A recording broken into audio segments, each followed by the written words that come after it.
Hi, we have a plan. We're going to drive to Spain to escape this awful British weather.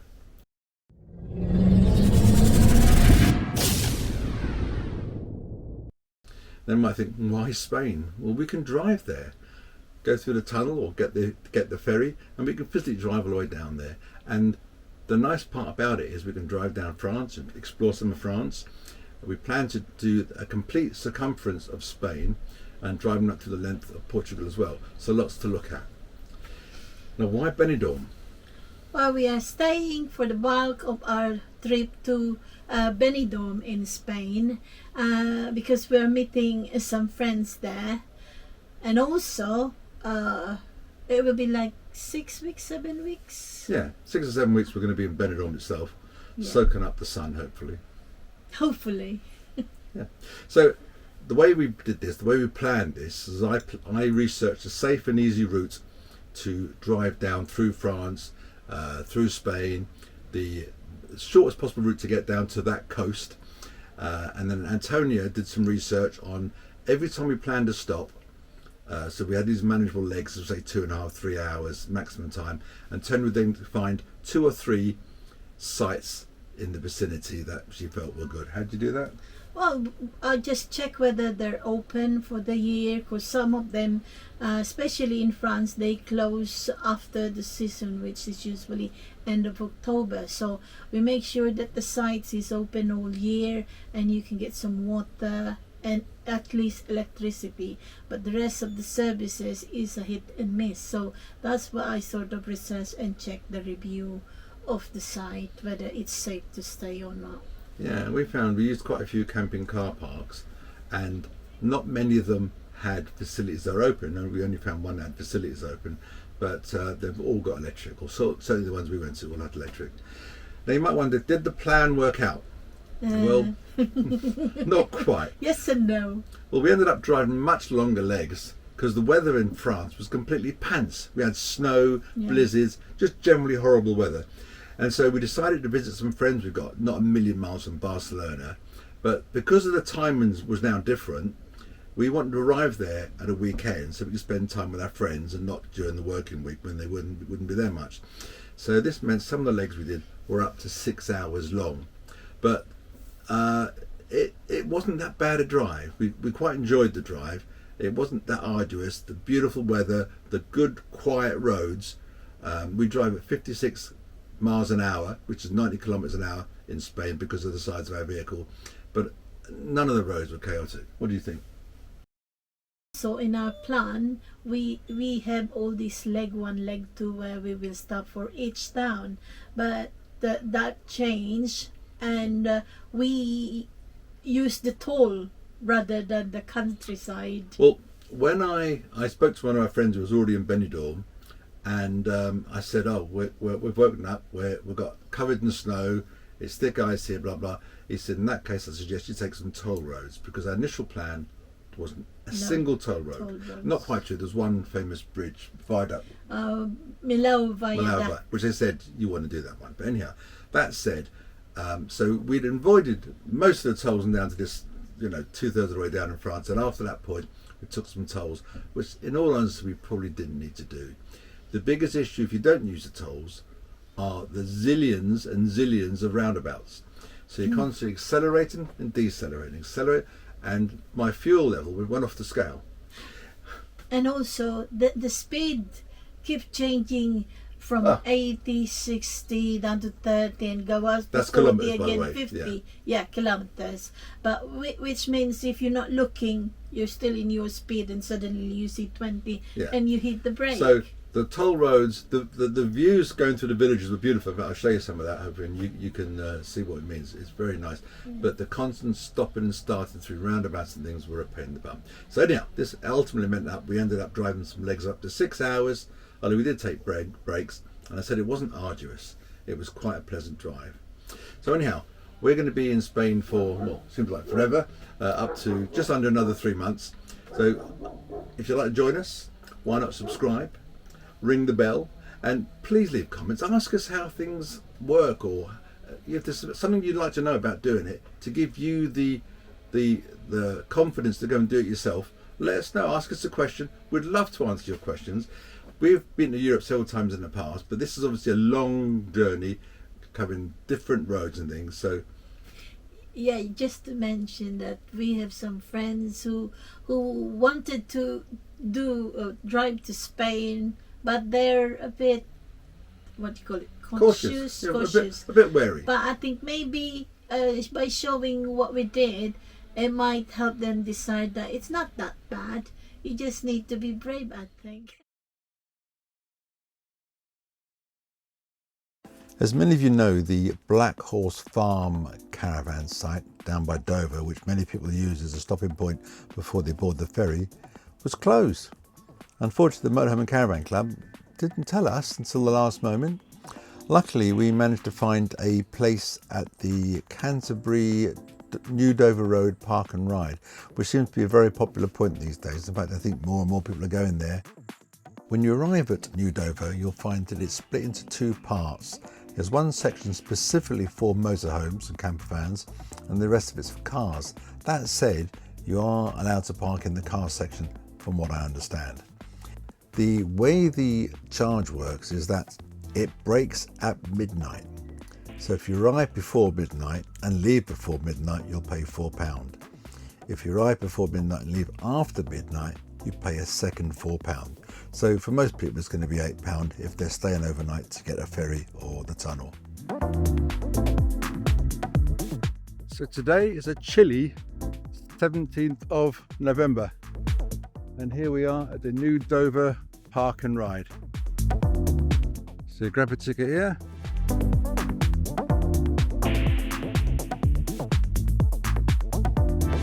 And this is the first area for motorhomes only.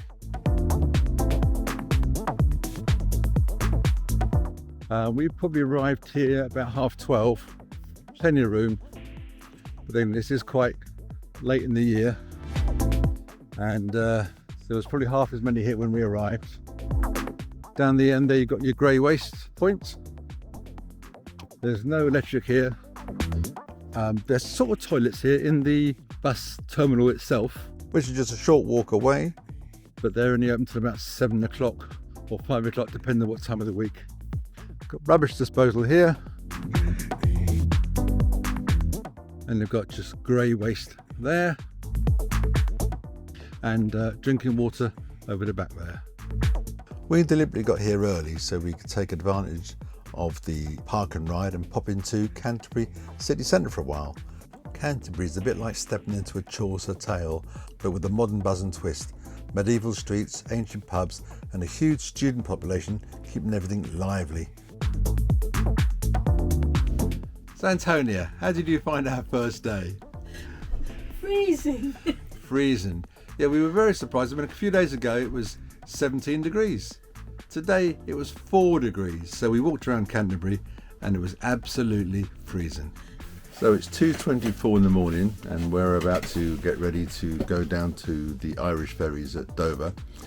And we're still at Canterbury in the New Dover Road Park and Ride. So we're going to go and get out. We're going to escape. So I believe you have to punch in your registration into the machine, pay your £8 and off you go. So I'll show you what it's all about. One of your motorhomes here now.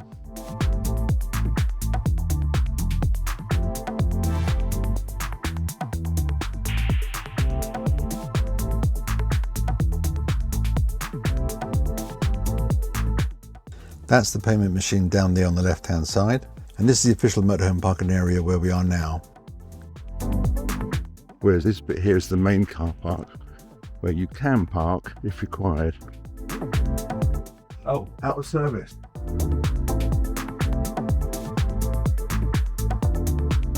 Are there any? I don't think there's any other kiosks.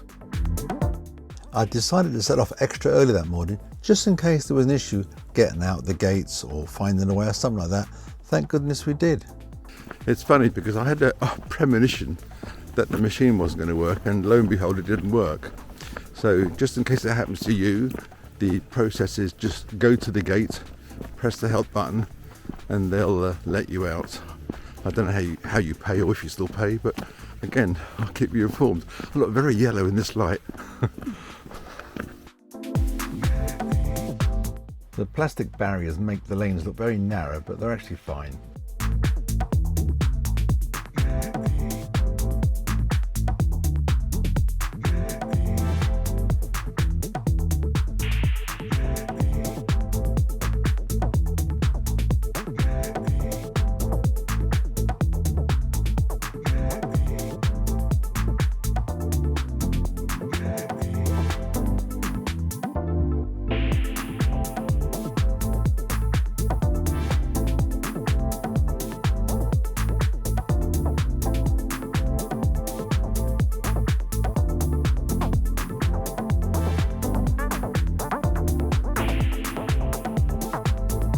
Move it up a little bit there and just stop near that side. Good morning. Good morning. How are we? Very good. Fantastic. Just a quick security check before you go on the boat. Your vehicle all packed by yourselves? Yes. Nothing harmful or dangerous on board? No. Fuel? Nothing resembling no weapons? No. No locking knives or anything? No. Fantastic. If you could just open the side door so you can watch what I'm doing. A few moments later.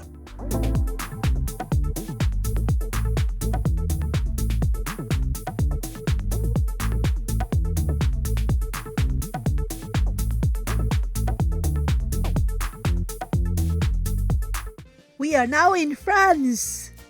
French rural roads are lovely, but they can keep you on your toes. One minute you're gliding through vineyards, next you're squeezing past a tractor on the lane barely wider than your wing mirrors. Beautiful scenery, mind you.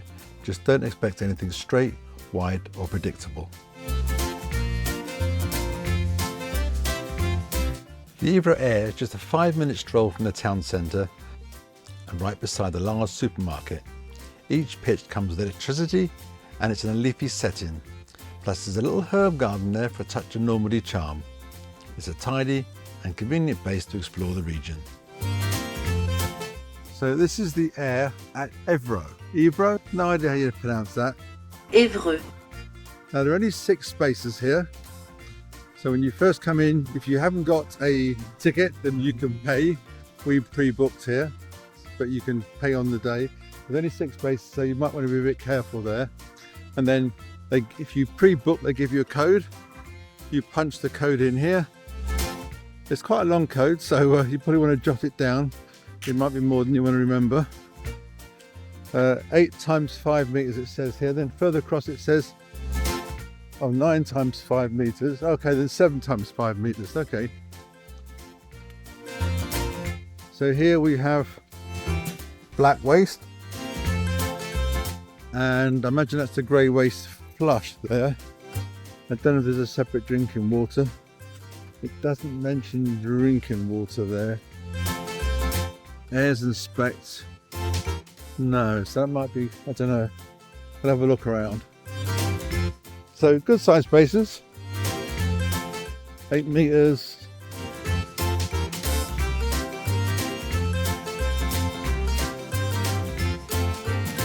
Seven meters and 7 meters. So there's 2 7s, there's 2 8s, no 3 8s and 1 9 meter. Hope you found that useful. And electricity appears to be included, so that was a nice piece of bonus. I believe it's only 6 amp, but that's not bad, is it? 13 euros, I think it was. So that's about 8:30 a.m. here in Évreux. Again, I still have no idea how to say that properly. The slight issue though, we can't get any fresh water. The fresh water pump, you press the button and all that comes out is air. So you think, okay, well if I hold it long enough, there must be an airlock. I held it for ages and ages, still no water coming out, just air. So apart from that, it was good. A little bit of road noise because you're close to the road.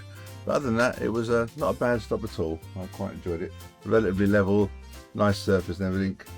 And yeah, the slightly unusual thing is the grey waste drain is on the way out, which implies you'd have to go through the gate and have the barrier stay open while you drain your waste. On our grey waste takes forever to drain. I suppose I could reverse, but there's not a massive amount of reversing room or turning room in here. There you go. So not a bad site, and for roughly a tenner, and that includes your electricity. Pretty damn good. So Antonio's got the very important job, the most important job, getting that first cup of coffee down our necks. Help us wake up and get going. So we're going to leave Évry now, and we're going to try and do a bit of a trek. We're going to try and get down sort of halfway down France, because we're going to try and meet up with friends in Spain, and this is sort of just north of Barcelona. And the problem we've got is that they both work, so we're going to try and arrive there the weekend, which means we've only got the 3 days to get there before the weekend. So it's probably a bit of a trek, more than we initially planned, but we'll see how we get on. So when you leave, you also have to put the code in to leave as well, which makes sense. Good safety option or security option.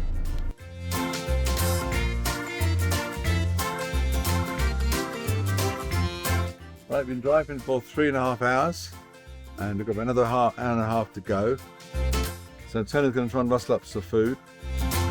Unfortunately, the heavens just opened again, which seems to be a constant theme this trip.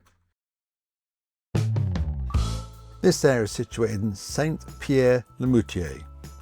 It offers 48 predominantly grass pitches in a sort of peaceful, tree-lined setting, and each pitch has got full services including water, waste disposal and electricity.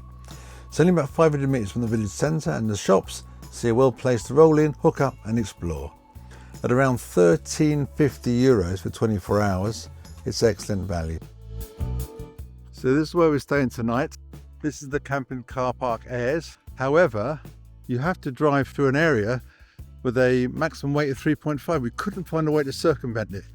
And we got trapped into it. We ended up going through it even though we didn't really want to. Anyhow, let me show you what's here. See if there's anything interesting on this board. This all seems to be shut up. I think it says there's 48 pitches here, but I can't see 48 pitches. Maybe there's an extension around the corner. Service point here, fresh water here. There's about, I think, at least three hard standing pitches, 3 here. They've all got electric on them. So there's one hard standing pitch there, one a bit further up there. Where that white van is at the other end, there are about 5 or 6 mud, or just soil pitches.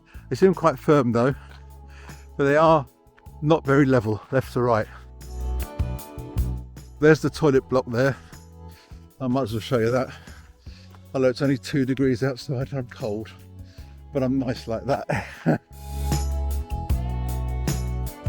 So it concerned Antonio a little bit, because once you want to use the loo, you press a button to unlock it and a button to lock it when you're inside. And of course Antonio's a bit worried about what if it doesn't unlock. But I would imagine that these things, if the power fails, they would fail safe. So a little washing up area here. And there's your shower. There's 2 showers, and I tested it and the water was nice and warm. It's the button type, unfortunately, but there you go. And then the toilets are here. Someone in that one, is there?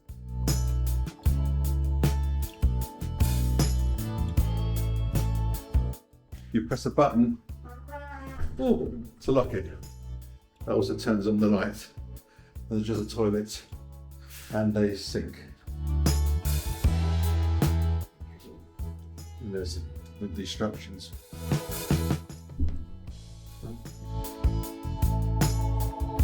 Right, gonna get back to the motorhome as quick as I can because it's starting to rain again.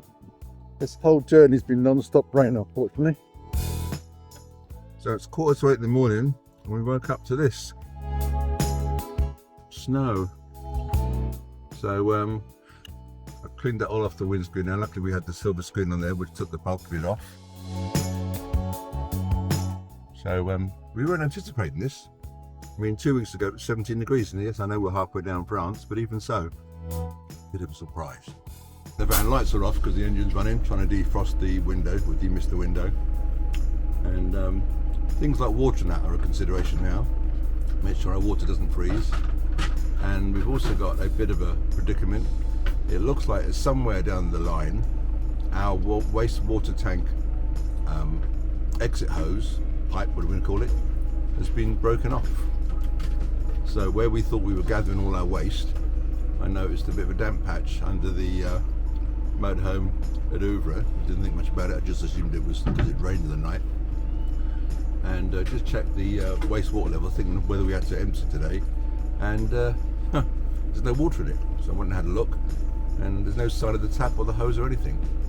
So that's going to be a bit of a pain to get fixed, but that's the life, the joys of touring in Europe, I suppose, or touring anywhere.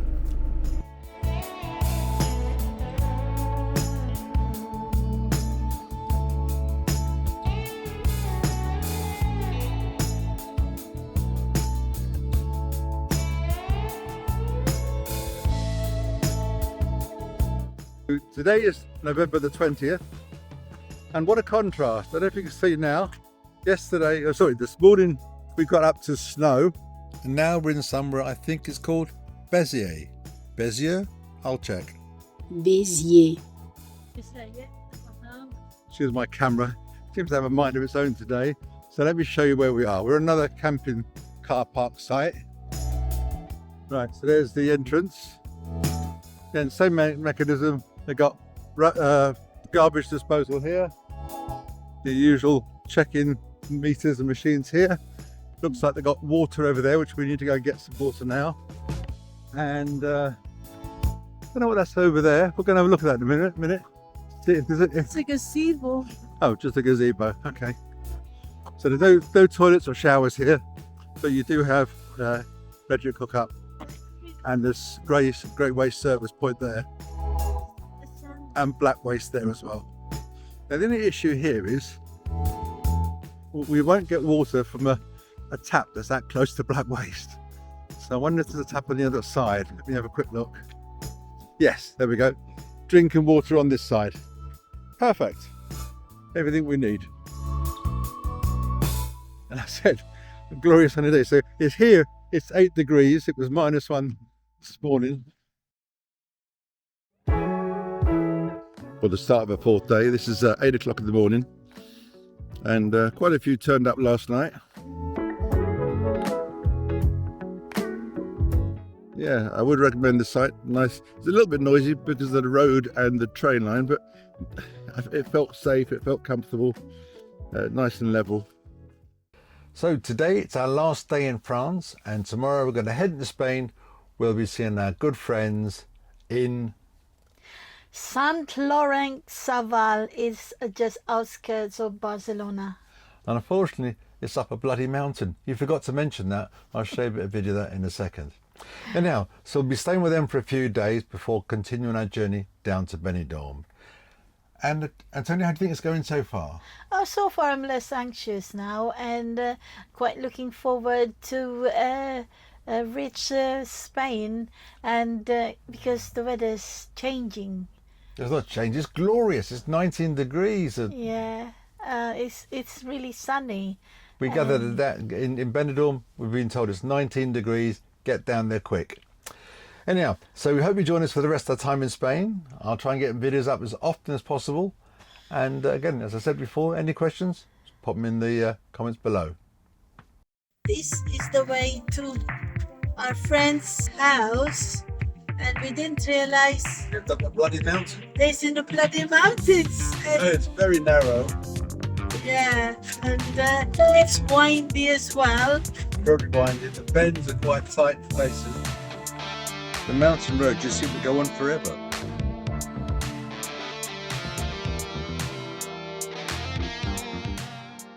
So thanks so much for watching.